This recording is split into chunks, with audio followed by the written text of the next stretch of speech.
महान वैष्णवों के बारे में हम सुनते हैं तो हमारा हृदय का शुद्धिकरण होता है और हमारे भक्ति में भी हमको पालन करने के लिए बहुत दृढ़ता होता है।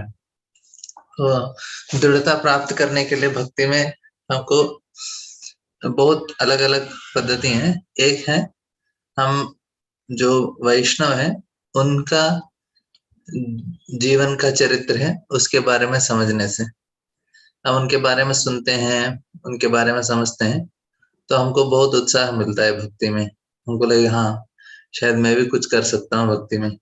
इसलिए हम उनका जीवन को सुनना बहुत ज़रूरी है।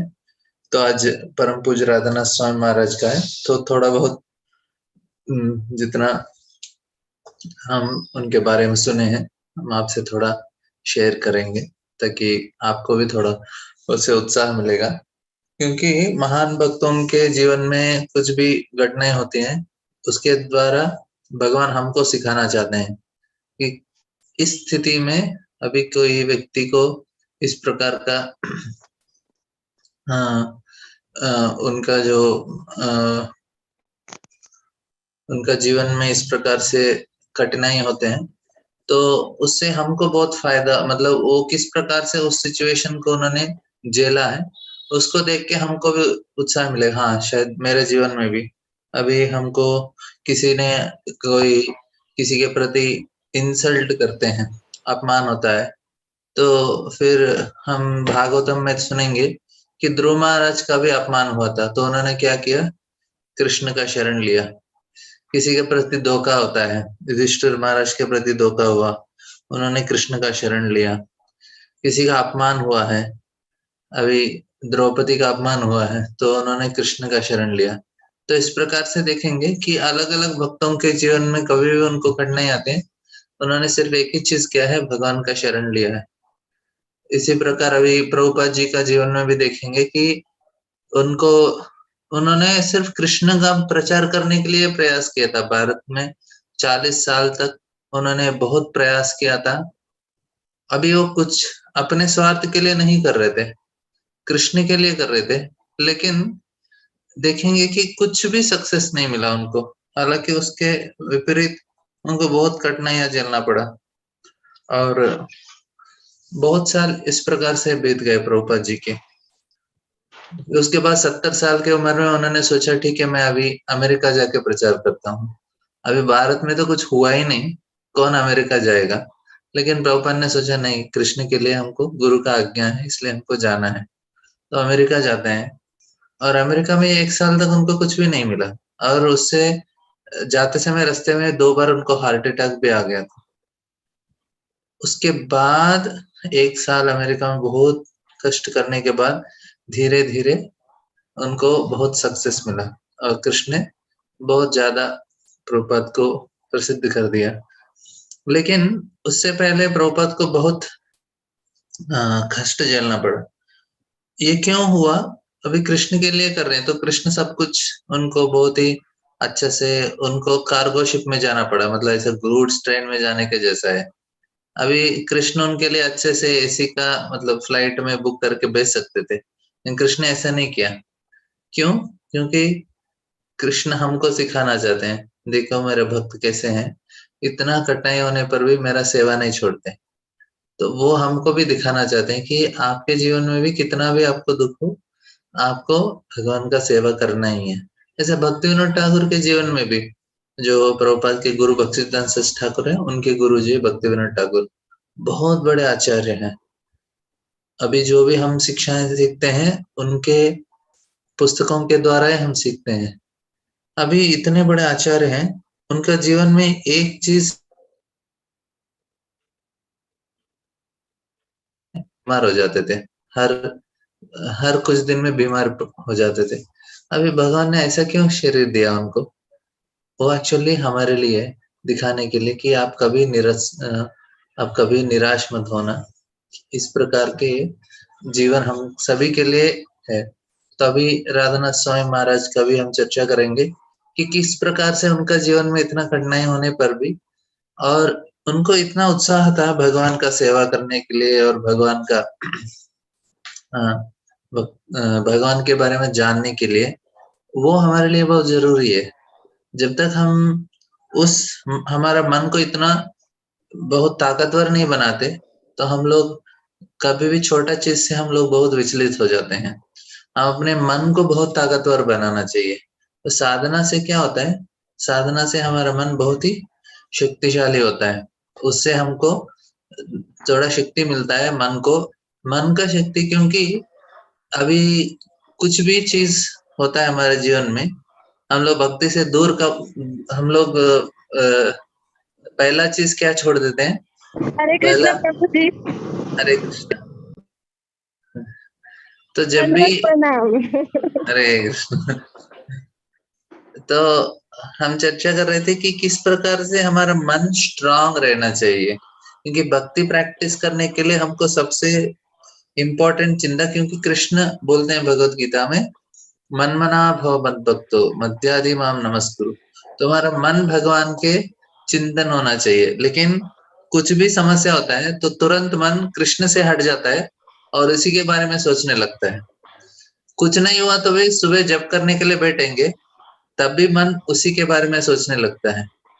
तो ये हमारा बद्धावस्था है, हमारा मन नहीं लगता। बहुत सारे लोगों का यही समस्या है, क्योंकि हमारा मन बहुत वीक है। थोड़ा बहुत इधर-उधर हो गया तो मन बोलता है नहीं, अभी आप जप के ऊपर, भगवान के ऊपर ध्यान नहीं कर सकते। बाकी सब कुछ सोच सकते हैं आप। अभी सब कुछ अच्छा होने पर भी मन नहीं, भगवान के ऊपर नहीं लगता। अभी थोड़ा बहुत इधर-उधर हो गया, कुछ घर में किर-किर कुछ हो गया तो फिनिश। कभी-कभी 1 हफ्ते तक तो बोलेगा कुछ। जब करना है तो करना है, ऐसे चलता है, लेकिन मन नहीं लगता। लेकिन हम देखेंगे कि ये महान वैष्णव के भक्तों के जीवन में इतना भी कठिनाई हो, लेकिन उनका मन कृष्ण के चरणों से कभी नहीं हटता। उनका मन हर समय भगवान के चरणों में ही रहता है। तो वो हमारे लिए बहुत बड़ा शिक्षा है कि इतना होने पर भी उन्होंने अपना मन नहीं हटाया, तो हमको भी उसी प्रकार हमारा मन को भी शक्तिशाली बनाना चाहिए। उतना उत्साह रहना चाहिए, उतना दृढ़ता रहना चाहिए। इस प्रकार से हम करेंगे, ये हमारे लिए बहुत ज़रूरी है। तो ये करके हम भगवान के चरणों में हर समय रहने का, ध्यान करने का। तो जो साधना है उसी के लिए है। साधना किसके लिए है? मन को बहुत ताकतवर बनाने के लिए। और वो ताकत कौन-सा ताकत है? मन को कहीं विचलित नहीं होना चाहिए, एक जगह फ़ोकस होना चाहिए। देखिए, आजकल के दुनिया में कैसे होता है कि जितना मन को आप एजिटेट करते हैं, उसको जितना हम क्या बोलते हैं, डिस्टर्ब करते हैं, लोग सोचते हैं वो बहुत बड़ा आनंद है, मन को डिस्टर्ब करना। मतलब जो सिनेमा देखते हैं, नहीं तो कुछ और अलग-अलग स्पोर्ट्स देखते हैं, तो उससे क्या होता है, मन बहुत विचलित हो जाता है। मतलब आप अलग-अलग दृश्यों को देख रहे हैं और उधर बहुत टेंशन आता है मूवी में, तो टेंशन, ये वो अलग-अलग सस्पेंस और कुछ चीज़ होता है, और ज़्यादा प्रेम दिखाते हैं, ज़्यादा दुःख दिखाते हैं मूवी में। इससे क्या होता है, हमारा मन बहुत ही डिस्टर्ब रहता है और लोगों को लगता है ये एक्चुअली एन्जॉयमेंट है, इसलिए वो पैसा देके थिएटर में बैठ के अपना माइंड को डिस्टर्ब करके आते हैं। कृष्ण भगवत गीता में एग्ज़ैक्टली अपोज़िट बोलते थे। बोलते हैं आप सुख-दुःख समेकृत्वा लाभा-लाभा जया-जयो। सुख और दुःख में हर समय शांत रहना चाहिए। अपना मन को कभी विचलित नहीं करना चाहिए, क्योंकि ज़्यादा मन को विचलित करना, ये भौतिक दुनिया का आजकल के समाज में लोग सोचते हैं वो बड़ा सक्सेस है और वो आनंद देने वाला है। अलग-अलग नया चीज़ आता है, अभी मोबाइल पकड़ते हैं, तो मोबाइल पकड़ के बहुत सारा समय क्यों उसमें जाता है? क्योंकि अलग-अलग चीज़ सुनने को, देखने को मिलता है, लेकिन उससे मन बहुत विचलित हो जाता है। ये जो व्यक्ति भगवान के मार्ग में जाना चाहते हैं, जो सिद्ध बनना चाहते हैं, साधना करना चाहते हैं, भगवान आत्म साक्षात्कार प्राप्त करना चाहते हैं, उनका मन कभी विचलित नहीं होना चाहिए, हर समय शांत रहना चाहिए, क्योंकि ये चीज़ भगवान बताते हैं। तो हम अपने मन को स्थिर रखना सीखना चाहिए। जो हम सुबह उठ के साधना करते हैं, वो एक ही चीज़ के लिए करते हैं, हमारा मन को स्थिर रखने के लिए करते हैं, उसको विचलित करने के लिए नहीं करते हैं। तो अभी हम लोग कुछ कहानियाँ सुनेंगे राधानाथ स्वामी महाराज के जीवन से, जो हमारे लिए बहुत ही मार्गदर्शन होता है कि अरे, इस स्थिति में उन्होंने किस प्रकार से बर्ताव किया है। पहला था उनका, ऑफ कोर्स बचपन से अलग-अलग कहानियाँ हैं। महाराज बहुत ही शांत स्वभाव के थे और किसी के प्रति वे द्वेष नहीं रखते थे। एक बचपन से ही उनका बहुत दया स्वभाव था। एक बार ऐसा हुआ कि उनके दादाजी, उनके पूरे परिवार वाले एक होटल गए थे खाने के लिए। तो फिर महाराज सभी लोग उतर गए और होटल में जा रहे थे, तो महाराज कार में बैठ गए थे। उन्होंने बोला चलो आ जाओ खाने के लिए। उन्होंने बोला नहीं आऊँगा। क्यों? बोले देखो होटल में एक लड़का काम कर रहा है, वो हमारा स्कूल का ही लड़का है, मेरे क्लास का लड़का है। अभी मैं आऊँगा और वो बेचारा होटल में ऐसा टेबल में साफ करने का ये काम कर रहा है। मुझे देखेगा तो उसको बहुत दुःख लगेगा क्योंकि मैं खाने के लिए आया और वो मुझे सेवा कर रहा है। मतलब वो बहुत ही गरीब है। वो बोले मैं उसके सामने बड़ा नहीं दिखना चाहता हूँ। अभी मैं आऊँगा तो उसके लिए बहुत दुःख होगा, इसलिए मैं नहीं आऊँगा। तो महाराज बचपन से ही इस प्रकार के स्वभाव के थे कि मैं कभी बड़ा नहीं हूँ और मैं किसी को इस प्रकार का इस प्रकार से किसी को बड़ा दिखाने का हर समय विनम्रता है महाराज के अंदर, बचपन से ऐसे थे। तो कुछ छोटे-छोटे कहानियाँ हैं, तो जो मेरे लिए मतलब जो हम अपने जीवन में कभी ऐसा घटना होता है, तो इन चीज़ों को याद करना चाहिए कि इस स्थिति में मैं इस विषय को याद करूँगा तो मुझे स्फूर्ति मिलेगा। तो 19 साल की उम्र में ही ऑफ कोर्स ये आपको जर्नी होम पुस्तक में आपको बहुत अच्छा कहानियाँ है।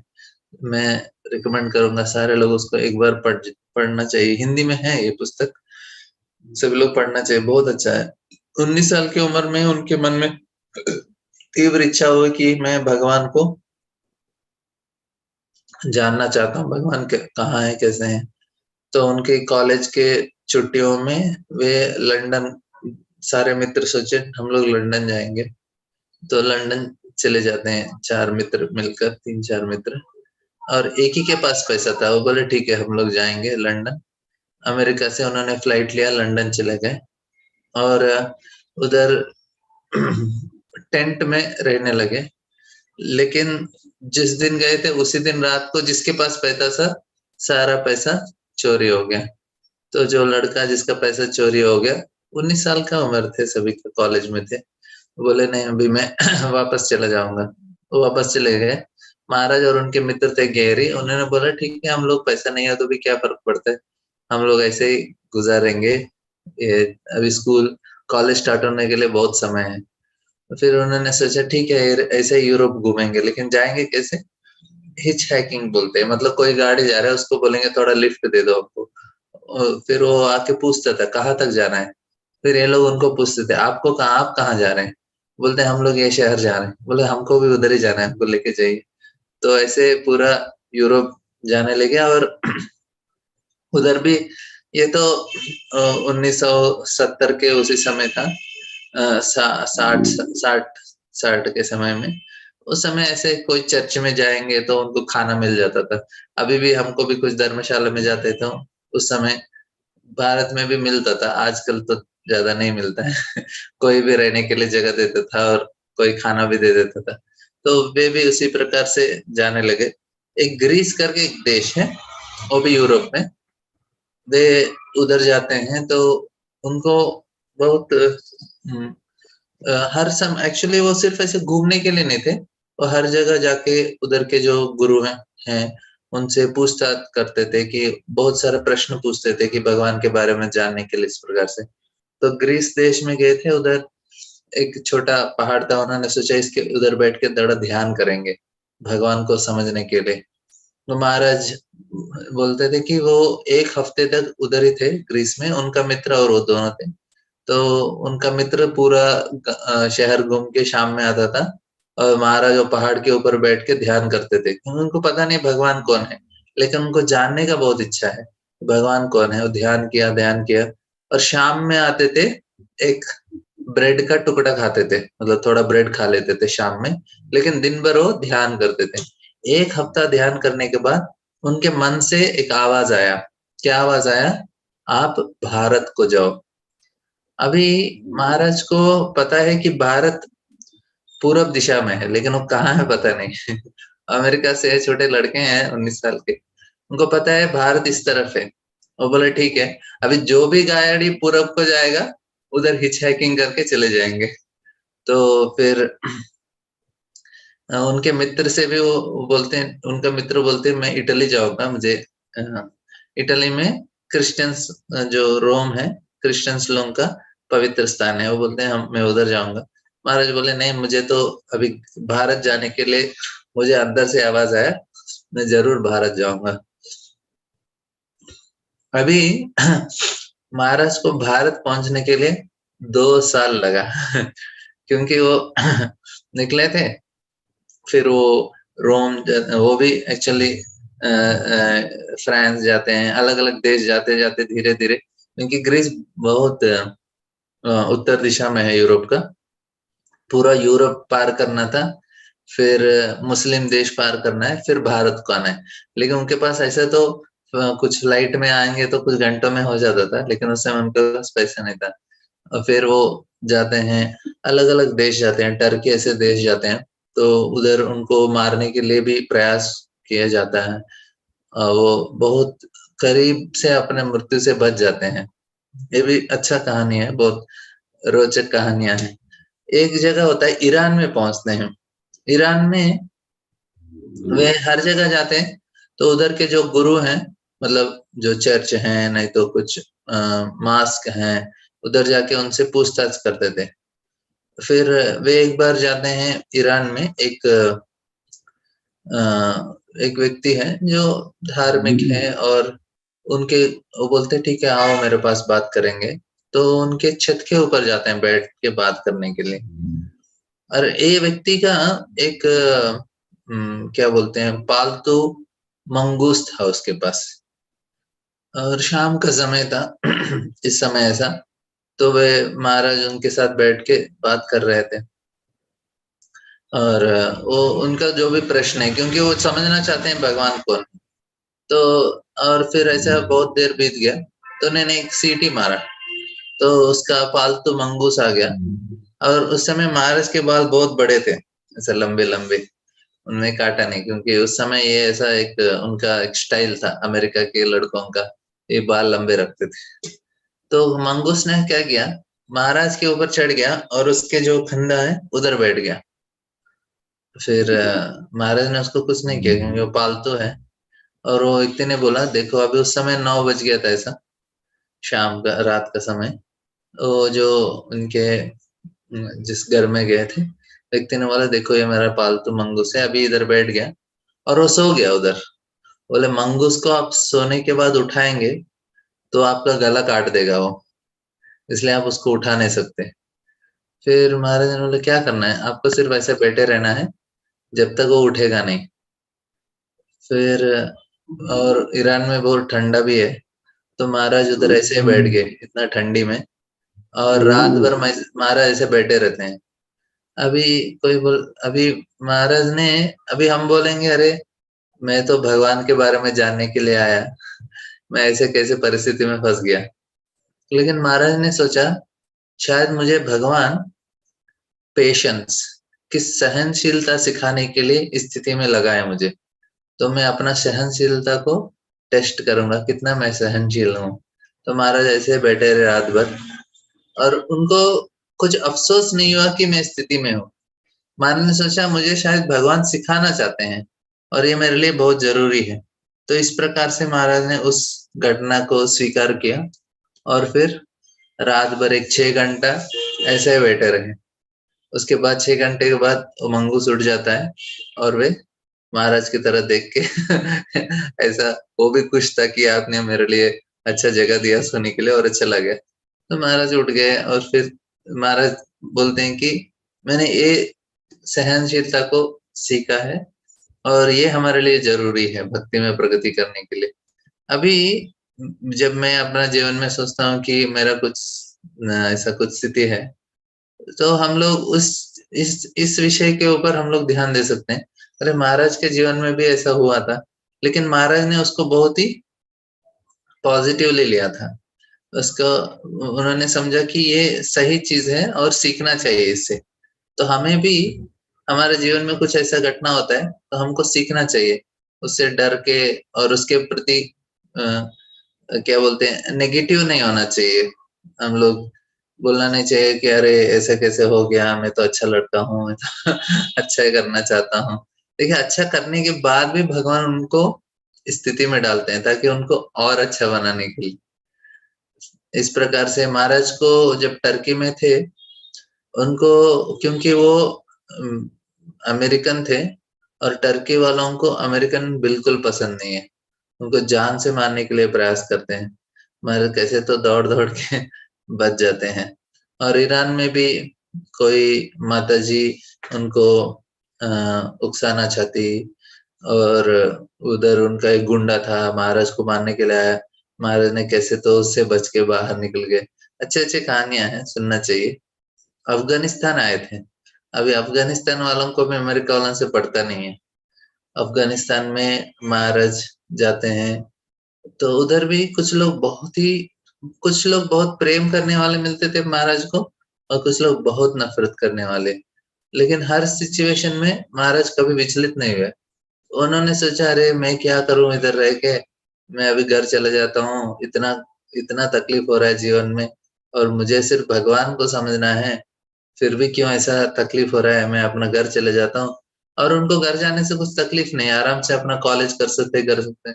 लेकिन उनका जो तीव्रता है भगवान को जानने का इतना ज़्यादा है कि कितना भी तकलीफ हो, वो उनको कुछ फ़र्क नहीं पड़ रहा है। बोले मुझे जानना है भगवान कौन है। और अफ़गानिस्तान से फिर वो पाकिस्तान आते हैं। अफ़गानिस्तान में भी अच्छा है, छोटा-छोटा कहानियाँ हैं। फिर पाकिस्तान आते हैं, पाकिस्तान से वे भारत आना चाहते थे। अभी पाकिस्तान से जब इंडियन बॉर्डर को आते हैं, तो दूर से उनको भारत दिखाई दिया, बहुत खुश हो गए। अभी एट लास्ट मैं भारत पहुँचने वाला हूँ। जो उनको क्योंकि वो ग्रीस में जब उन्होंने ध्यान किया, तब जाके उनको इस प्रकार का अ जो स्फूर्ति मिला कि आप भारत जाओ। अंदर से उनको आवाज़ आया आप भारत जाओ करके। भारत दिख रहा था, तो फिर वो जाते हैं बॉर्डर के पास, उनके पास उनका अमेरिकन पासपोर्ट है। बोलते हैं कि मैं भारत में जाना चाहता हूँ। उस समय थोड़ा आसान था, अभी अप्लाई करना है वीज़ा ये वो, उस समय ऐसा नहीं था, 1960 के समय में। तो उधर के जो बॉर्डर में, और भारत अमेरिका का जो पासपोर्ट है, वो कुछ देशों में डायरेक्टली जा सकते हैं, आपको वीज़ा का भी ज़रूरत नहीं होता है। उसने बोला ठीक है, आप मुझे $500 दिखाओ आपके पास, इतना पैसा है तभी आप अंदर जा सकते हैं। उस टाइम $500 भी बहुत बड़ा होता था। महाराज ने बोला मेरे पास ₹1 भी नहीं है, $500 कहाँ रहेगा? तो उस औरत बोलती है, जो ऑफिसर थी बॉर्डर में, उसने बोला देखो हमारे देश में ऑलरेडी बहुत सारे भिखारी हैं, और एक भिखारी का हमको ज़रूरत नहीं है, आप आने का ज़रूरत नहीं। तो उसने बोला नहीं, मैं अच्छा करूँगा आपके देश के लिए। उसने बोला मुझे कोई ज़रूरी नहीं है, भिखारी नहीं चाहिए, $500 मिले तभी आप अंदर आ सकते हैं, नहीं तो चले जाओ। तो भेज दिया। तो महाराज थोड़ा दूर जाके उधर ही बैठ गए थे। तो वो औरत उधर ही थी, उन्होंने निश्चय किया कि इसको अंदर आने नहीं देंगे। उसके बाद महाराज एक 5, 6, 7 घंटे बैठे थे, तो शिफ्ट चेंज हो गया। तो दूसरे ऑफिसर आ गए, दूसरे ऑफिसर पे सरदार जी आए थे एक। तो ये औरत जाते-जाते बोली, देखो उधर एक अमेरिकन लड़का बैठा है, उसको आने मत देना, उसके पास कुछ पैसा नहीं है। ऐसा बोल के वो चली गई। तो महाराज इस सरदार जी के पास जाते हैं, थोड़ी देर के बाद ऑफिसर उधर के, वो बोलते हैं मैं आपका देश में आना चाहता हूँ। तो सरदार जी बोले, उन्होंने बोला कि मैं आपके लिए, देश के लिए बहुत अच्छा करूँगा, तो मुझे आने दीजिए। तो सरदार जी बोले, देखो आपके पास कुछ पैसा नहीं है, फिर भी मेरा मन बोल रहा है कि आपको भेजना चाहिए। तो फिर वो महाराज का पासपोर्ट लेके उसको स्टैम्प मार देते हैं, वेलकम टू इंडिया। तो फिर महाराज बहुत खुश हो जाते हैं। जब वो बॉर्डर के अंदर आते हैं, तुरंत दंडवत प्रणाम करते हैं। एक्चुअली उनको दंडवत प्रणाम पता नहीं, लेकिन भारत इतना उनको लगाव हो गया भारत के प्रति कि ये बहुत पवित्र स्थान है, और इधर मुझे भगवान को समझने का मौका मिलेगा। तो पूरा एक फुल दंडवत प्रणाम करते हैं, खुश हो जाते हैं कि हम लोग भारत में हम नहीं समझते लेकिन जो बाहर से आते हैं विदेशी, वे समझते हैं भारत में जो लोग जन्म लेते हैं उनको बहुत सुविधा है भगवान के पास जाने के लिए, लेकिन इधर के लोग हॉलीवुड, बॉलीवुड सिनेमा देखने में ही व्यस्त हो जाते हैं। भगवान जानने के लिए किसी को समय नहीं है। तो फिर महाराज पहले धीरे-धीरे अमृतसर से वो दिल्ली आते हैं। तो 2 1-2 दिन 1 दिन के बाद वो दिल्ली पहुँचते हैं, क्योंकि दिल्ली उस समय भी कैपिटल था हमारा, तो सोचा उधर जाएँगे। जब महाराज दिल्ली जाते हैं, उधर सर्व धर्म सम्मेलन चल रहा था। सारे धर्मों का सम्मेलन हो रहा है उधर। तो महाराज ने सोचा अरे इतने सारे धर्म एक ही साथ आ रहे हैं, सुनना चाहिए। तो महाराज भी थोड़ा खुश हो गए, बहुत बड़े-बड़े गुरु लोग आएँगे। तो महाराज जाते हैं उधर अटेंड करने के लिए। उधर क्या होता है कि सभी धर्म बड़े-बड़े उम, जो गुरु हैं सारे लोग आते हैं, और जो आयोजक हैं वे बोलते हैं सारे गुरु को कि आप 10-10 मिनट बोल सकते हैं। तो फिर बहुत लोग बैठे थे, तो पहला गुरुजी आते हैं और शुरू करते हैं, और वो 10 मिनट हो गया उनका समय, लेकिन उनका तो प्रवचन चलता ही रहा, हो जाता है 45 मिनट तक जाता है। फिर दूसरे गुरु आते हैं, वे भी शुरू करते हैं, उसका 10 मिनट, 20 मिनट, आधा घंटा हो गया। अभी जो लास्ट में बैठे जिसका नंबर लास्ट है वो समझ गए कि हमको कुछ तो समय मिलने वाला नहीं है, सारा समय तो ये लोग खा लेंगे। तो फिर वो दूसरा वाला जब शुरू और चल रहा था, तो बीच में से दूसरे जो लास्ट में आने वाले जो गुरुजी हैं उठ जाते हैं और वो माइक ले लेते हैं। और दूसरे वाले भी आते हैं, वो भी माइक छीनते हैं, और सारे गुरु झगड़ा करके छीन लेते हैं, तो माइक टूट जाता है। तो जो आयोजक हैं वो बोलते हैं स्वामी लोग शांत रहिए। और वो और एक उसमें विशेषता क्या है कि वो शांति के लिए उन्होंने लगाया था, लेकिन ये गुरु लोग ही झगड़ा करने लगे शांति के बारे में बात करते। तो अभी बोल सकते हैं कि महाराज भारत के लिए आए थे, और भारत में भी वो धर्म को, भगवान को जानने के लिए आए, और धर्म के बड़े-बड़े नेता उधर बैठे हैं और वो लोग ही झगड़ा कर रहे हैं। महाराज बोलेंगे, अरे मैं कहाँ आ गया? मैं सोचा भारत आऊँगा तो कुछ तो समझ में आएगा। इधर गुरु लोग ही झगड़ा कर रहे हैं, इनसे मैं क्या सीख सकता हूँ भगवान के बारे में? लेकिन महाराज निराश नहीं हुए। महाराज बहुत सारे गुरुओं को मिलते हैं, बहुत बड़ा लिस्ट है वो, और सारे लोगों से कुछ न कुछ एक एक चीज़ महाराज का सबसे बहुत अच्छा है कि वे किसी के पास जाते थे, वो उनके अंदर जो अच्छा गुण है उसी को देखते थे, इसलिए उनको सारग्राही बोलते हैं।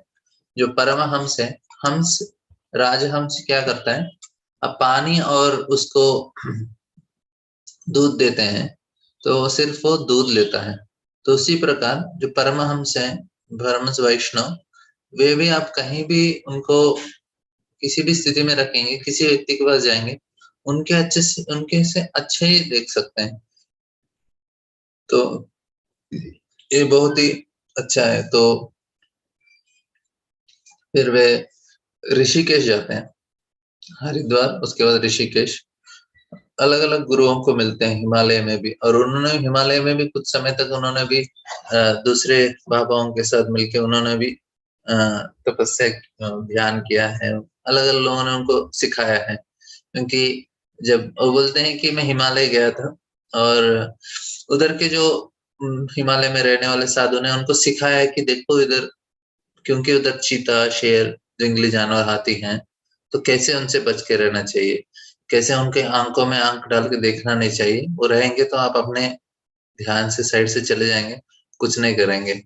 तो फिर वो हिमालय भी जाते हैं, एक गुफा में बैठ के वो भी ध्यान करते हैं। उससे पहले वो ऋषिकेश में एक पत्थर है, गंगा अ, के प्रवाह के बीच में एक पत्थर था। तो महाराज ने क्या किया, तैरते-तैरते वो पत्थर के ऊपर जाते थे, और उधर बैठ के पूरा दिन भर ध्यान करते थे। और क्योंकि उनको लगा कि कुछ हो नहीं रहा है, मुझे साक्षात्कार मिल नहीं रहा है, और मुझे भगवान को जानना है, बहुत तीव्र इच्छा था उनको। फिर उन्होंने सोचा मैं बहुत, और उन्होंने किसी बाबा को बोला, आप प्रयास करो। तो अच्छे से प्रार्थना करने लगे कि भगवान आप कौन हैं? मैं आपको जानना चाहता हूँ। तो फिर वो उस पत्थर के ऊपर बैठ के ध्यान करने लगे और शाम में वापस आते थे पत्थर से और उधर उनको एक कैरेट मिलता था खाने को। तो वैसे ही उन्होंने एक कैरेट खाते-खाते 1 महीने तक उन्होंने ध्यान किया। ध्यान करते-करते महाराज के पास एक हारमोनिका था, ऐसा बजाते हैं। तो वो एक चीज़ महाराज का था, उससे बहुत महाराज आसक्त थे। वो कभी छोड़ते नहीं थे उसको। तो उन्होंने बोला मेरा आसक्ति और कुछ सामान बचा नहीं था एक्चुअली महाराज का सारा सामान चोरी हो जाता।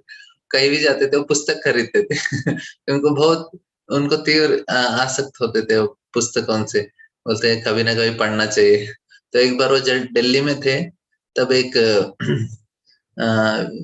कान साफ करने वाला आता है।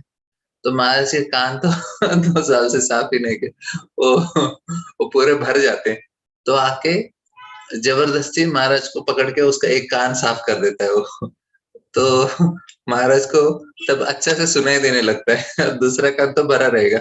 तो वो पैसा पूछता है। महाराज जब तक वो नीचे देखते हैं तो उनका बैग चोरी हो जाता है। वो बोलते हैं अरे उसके बोलते हैं मेरे पास कुछ नहीं है। वो बोलते हैं मैं कुछ नहीं करना, मैं चले जाता हूँ। बोले दूसरा कान तो साफ करो, बोले नहीं। तो महाराज बोले मुझे एक कान सुनाई दे रहा था, एक तो सुनाई नहीं दे। तो उस समय महाराज के सारे पुस्तक चोरी हो जाते। उस समय तक क्या होता था महाराज बहुत बोझा उठाते थे क्योंकि सारा पुस्तक था उनके पास। तो महाराज बोले उसके बाद मैं बहुत हल्का लगा मुझे क्योंकि कुछ बोझा ही नहीं था। तो महाराज बोलते सारे पुस्तक चले गए मेरे। लेकिन दिल्ली में उनको कृष्ण का एक फ़ोटो दिखता है, तो वो देख के बहुत आकर्षित हो जाते हैं, उसको खरीदते। तो और जब ये ऋषिकेश में एक पत्थर के ऊपर बैठ के ध्यान कर रहे थे, तो उनको गंगा माता के द्वारा उनको पहली बार हरे कृष्ण महामंत्र का अ अ सुनने को मिलता है उनको। और गंगा देवी स्वयं हरे कृष्ण महामंत्र गाती है। तो गंगा के लहरों से उनको हरे कृष्ण महामंत्र सुनाई देता है। और फिर उस समय महाराज को मतलब बोल सकते हैं कि गंगा माता ने स्वयं उनको दीक्षा दिया हरे कृष्ण महामंत्र का।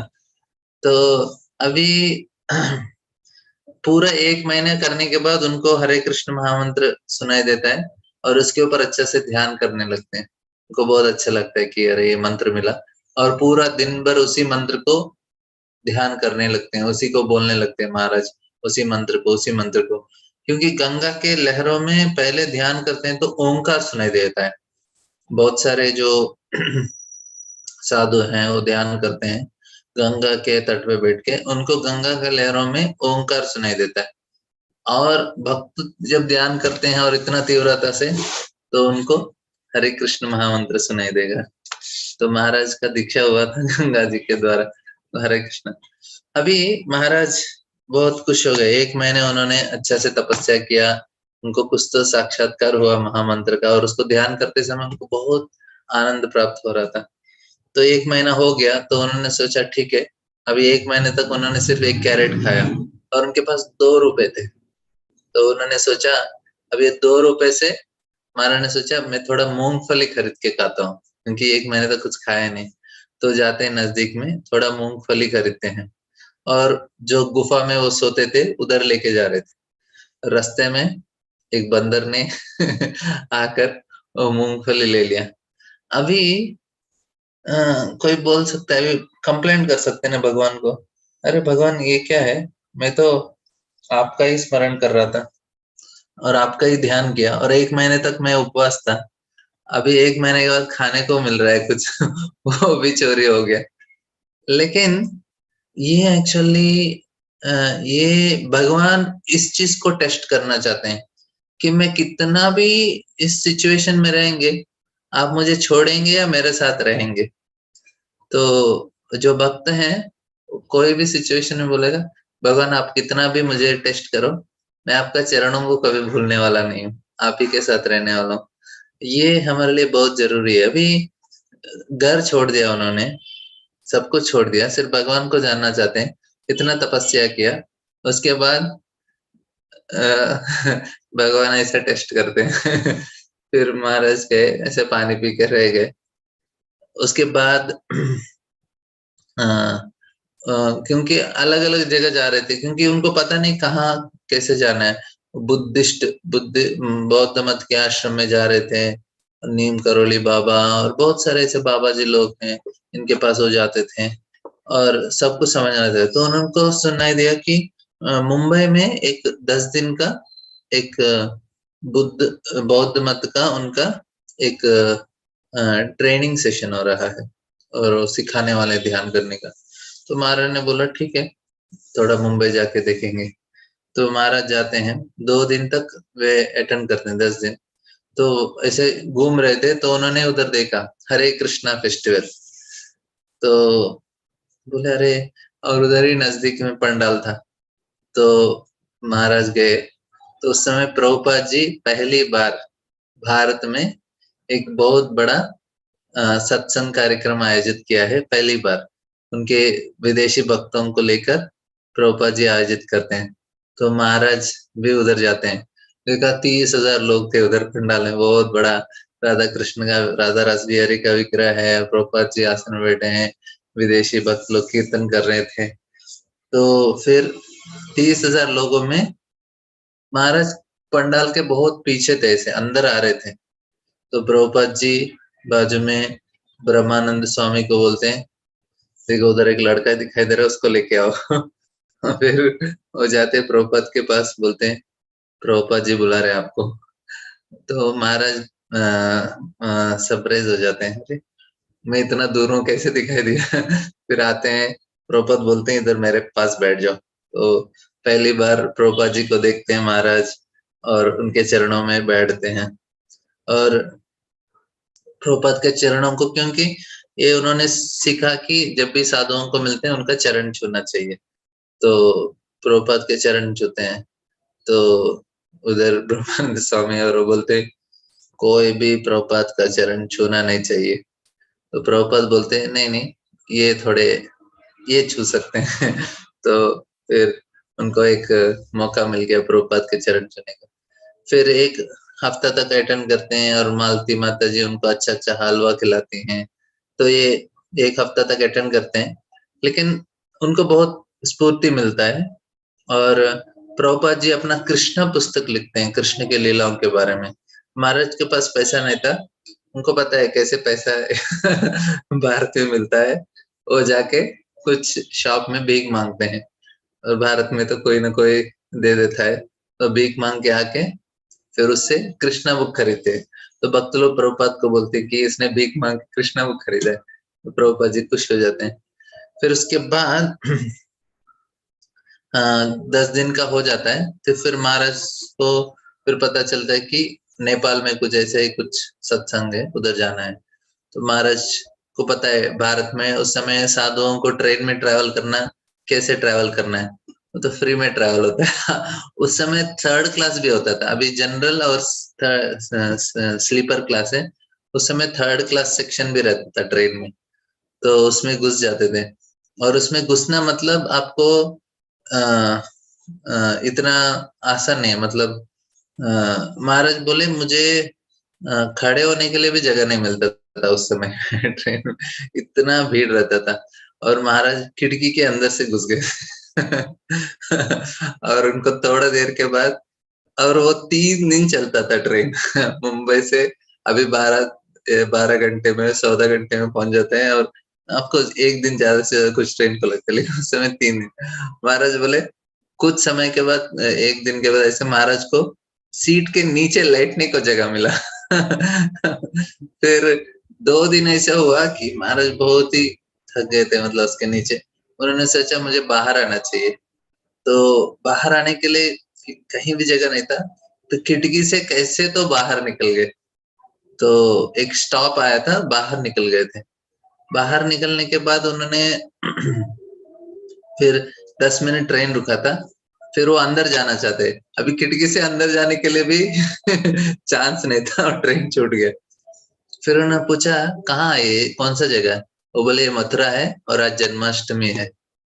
तो जन्माष्टमी के दिन महाराज पहली बार मथुरा पहुँचते हैं और बोलते इधर ते इधर से नज़दीक वृंदावन है।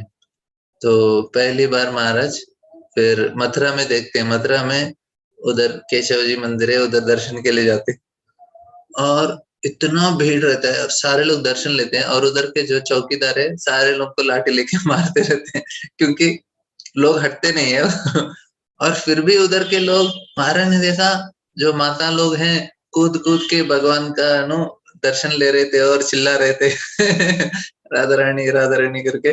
तो महाराज ने सोचा ये कौन-सा योगा है इतना मार खा के भी वो भगवान का दर्शन ले रहे हैं। फिर उसके बाद महाराज वृंदावन जाते हैं और वृंदावन जाने के बाद 1 महीना रुकते हैं। बहुत अच्छा लगता है उनको। फिर पहली बार उनको भक्ति योग क्या है समझ में आता है क्योंकि उन्होंने अभी तक योगियों को देखा, अष्टांग योगी, ज्ञान योगी सभी को देखा, लेकिन पहली बार उन्होंने भक्तों को देखा था और वो भी वृंदावन में। और 1 महीना रुकने के बाद महाराज सोचते हैं अभी मुझे जाना चाहिए, तो महाराज बीमार हो जाते हैं, उनको टाइफाइड होता है। 3 मह 1 महीने तक उनको टाइफाइड रहता है और उधर ही एक हॉस्पिटल है, रामकृष्ण मठ का हॉस्पिटल है अभी वृंदावन में, उसमें महाराज एडमिट हो जाते हैं। एक्चुअली बहुत बहुत समय तक तो और कुछ भक्त लोग उनका देखभाल करते हैं। तो तब समझ में आता है कि राधा रानी उनको वृंदावन से जाने नहीं दे रही है वृंदावन में रखा है। तो उधर का भी बहुत अच्छा एक्सपीरियंस होता है वृंदावन में महाराज का, घनश्याम बाबा के साथ, अलग-अलग भक्तों के साथ। तो इसमें सारा चीज़ में एक चीज़ है कि महाराज का इस प्रकार से दृढ़ता है कि भगवान को जानने के लिए। फिर 1 महीना 2 महीने रुकने के बाद प्रभुपाद जी आते हैं फिर से वृंदावन में। तो महाराज प्रभुपाद को देख के फिर उस समय वो निश्चय करते हैं कि मुझे प्रभुपाद जी से दीक्षा लेना है। क्योंकि कहीं भी जाते हैं सारे लोग बोलते हैं हम आपको दीक्षा देंगे, हम आपको दीक्षा देंगे। लेकिन महाराज को अपना मन नहीं दे पा रहे थे। प्रभुपाद को देखने के बाद उनको लगा हाँ, सही है ये व्यक्ति, इनसे मुझे दीक्षा लेना है। और महाराज 8-9 महीना रुकते हैं वृंदावन में, उसके बाद उनका वीज़ा खत्म हो जाता है। इसलिए उनको अमेरिका जाना है, तो वृंदावन के भक्त बोलते हैं प्रभुपाद ने अमेरिका में न्यू वृंदावन स्थापित किया, आप उधर चले जाना। तो महाराज न्यू वृंदावन जाते हैं, फिर उधर प्रभुपाद जी जब आते हैं, कुछ सालों के बाद महाराज दीक्षा लेते हैं और बहुत साल सेवा करते हैं उधर, गायों का सेवा करते हैं, भगवान राधा वृंदावन चंद्र का विग्रहों का सेवा करते हैं।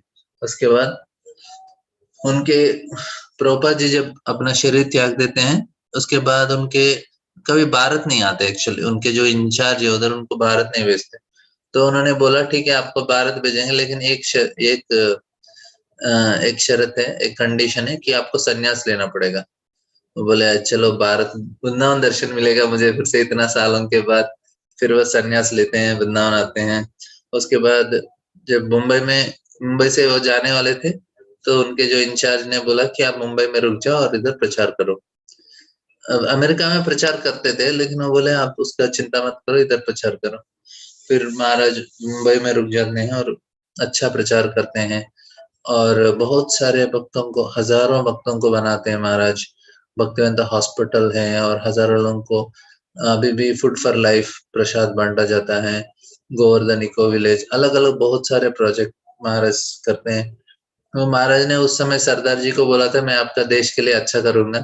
तो महाराज ने उस चीज़ को वादा को निभाया। महाराज बहुत सारे प्रोजेक्ट अच्छे-अच्छे करते हैं और इतने हज़ारों भक्त बनाए और अ, कुछ अवार्ड भी मिले हैं महाराज को इस प्रकार से जो सेवा करने के लिए। ऑफ कोर्स उससे ज़्यादा सेवा तो महाराज ने भक्तों के लिए किया है, जो इतने सारे अच्छे-अच्छे भक्त हैं, मंदिर हैं और सारे लोग अच्छे, महाराज ने पुस्तक भी लिखे हैं और इतने लोगों को फ़ायदा भी हो रहा है। अभी जो हम भक्ति कर रहे हैं, हम लोग जो भी कर पा रहे हैं वो पूरा गुरु महाराज का कृपा है। तो इस प्रकार से अभी ऐसा नहीं कि भक्ति में आने के बाद भी महाराज बोलते हैं भक्ति में आने से पहले बहुत मुश्किल हुआ था। आने के बाद भी उससे ज़्यादा ही तकलीफ हुआ क्योंकि इतना आसान नहीं होता है। क्यों भगवान हर समय हमारा परीक्षा लेते हैं कि ये व्यक्ति सीरियस है, और कोई भी सिचुएशन में ये छोड़ेगा नहीं भक्ति को, हर समय रहेगा। और ऐसा नहीं कि भगवान हमको ताकत नहीं देते और सपोर्ट भी करते हैं, लेकिन भगवान चाहते हैं, क्यों तकलीफ होता है, ताकि हम अपना जो मेंटल लिमिट है, जो मैं पहले आपको समझाया ना कि हमारा मन बहुत ही विचलित रहता है, उसको भगवान के चरणों में लगाने के लिए हमको प्रैक्टिस कराना पड़ता है। तो ये जो साधना है हम अच्छा से करेंगे, इसलिए हमको सुबह उठ के अच्छे से जप करना चाहिए, ताकि हमारा मन हर समय भगवान के चरणों में स्थिर रहे, कभी विचलित न हो, कहीं इधर-उधर भटकेगा नहीं। तो इससे हम अपने आप को इस प्रकार से हम तीव्रता से भजन कर सकते, मतलब भक्ति कर सकते हैं। और एक ही चीज़ है, क्योंकि मरते समय हमारा मन बहुत डिस्टर्ब रहता है, इसलिए कुलशेखर बोलता है कि यदावधि मम कृष्ण में सॉरी बोलते हैं कि प्राण प्रयाण समय कपवात पित्तो कंठावरोधन विदो स्मरणं कृतस्ते। तो बोलते हैं कि जो मरते समय कफवात पित्त इतने हमारे शरीर तकलीफ देता है, उस समय भगवान को स्मरण करना इतना आसान नहीं होता है। तो बोलते हैं अभी मैं अच्छा स्वस्थ हूँ, भगवान मैं आपको स्मरण कर रहा हूँ, इसी समय मेरा प्राण को लीजिए, ताकि मैं आपका चरण को स्मरण करते-करते मैं अपना शरीर छोड़ दूँगा।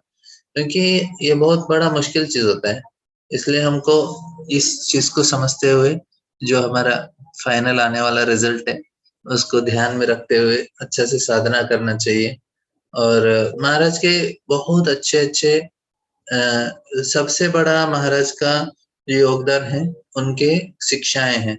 और सबसे बड़ा शिक्षा महाराज क्या देते हैं कि आपको विनम्र होना चाहिए। तृणादपि सुनीचेन तरोरिव सहिष्णुना अमानिना मानदेन कीर्तनीय सदा हरि।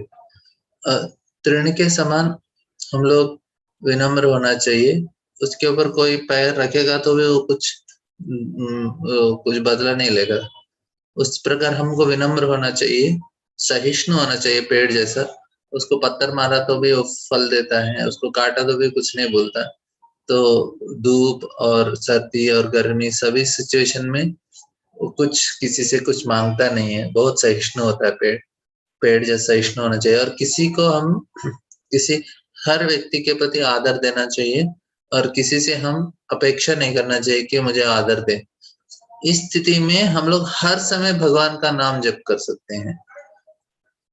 ये महाराज के बहुत बड़ा शिक्षा है। हर लेक्चर में महाराज बताते हैं कि हमको कैसे विनम्र होना चाहिए और ये विनम्रता हमको बचाएगा। हम कभी गर्वित नहीं होना चाहिए, हम कभी अपने आप को बड़ा नहीं समझना चाहिए और इस प्रकार से हम लोग भगवान का स्मरण कर सकते हैं। और महाराज बोलते हैं ये मेरा जो इतना बड़ा उन्होंने अच्छा कम्युनिटी स्थापित किया है, भक्त साथ में रहते हैं, हजारों भक्त साथ में रहते हैं, क्योंकि इतना लोग साथ में रहना बहुत मुश्किल है, कलयुग में हो तो और भी मुश्किल है। महाराज बोलते हैं एक ही उसका नियम हमने पालन किया कि हम हर व्यक्ति को आदर देते हैं, विनम्र रहते हैं, सहिष्णु रहते हैं, तो उस स्थिति में हम लोग अच्छे से भगवान का नाम जप कर सकते हैं और साथ में मिलके रह सकते हैं और कलयुग में भी हम लोग रह सकते हैं। तो हमको जप करना है, तो ये अच्छा फ़ॉर्मूला है और जप ही हमको बचाएगा। और वो हम लोग को महाराज बोलते हैं कि आप सेवकों के सेवक, प्रभुपाद के संस्था में सभी भक्तों का सेवा करने के लिए हमको प्रयास करना चाहिए, क्योंकि भक्त हैं, भक्तों का सेवा करने से भगवान प्रसन्न हो जाते हैं, क्योंकि हम डायरेक्टली भगवान को सेवा नहीं कर पाएंगे, हम योग्य नहीं है, लेकिन भक्तों को सेवा कर सकते हैं और भक्त जब प्रसन्न हो जाते हैं उससे भगवान भी प्रसन्न हो जाते हैं। तो भक्तों को सेवा करने का प्रयास करना चाहिए। तो ये विषय महाराज सिखाते हैं। यह हमारे लिए बहुत ही महत्वपूर्ण विषय है कि किस प्रकार से हम भक्तों का सेवा करें और भक्तों का आशीर्वाद प्राप्त करें, उससे हम भगवान को प्रसन्न कर सकते हैं। तो ये बहुत बड़ा शिक्षा है महाराज देते हैं। तो आज उनका व्यास पूजा है, आज हम उनसे प्रार्थना करेंगे कि हमें भी थोड़ा बहुत अच्छे गुण आ जाए हमारे अंदर और जिससे हम अच्छे से भक्ति कर सकें, भक्तों का सेवा कर सकें, भगवान को प्रसन्न कर सकें और हम भी विनम्र हो जाएँगे, सहिष्णु रहेंगे, उनके जो दिए गए शिक्षण है हम भी पालन करेंगे। बहुत-बहुत धन्यवाद। कल से हम अपना भागवतम शुरू करेंगे। हरे कृष्ण।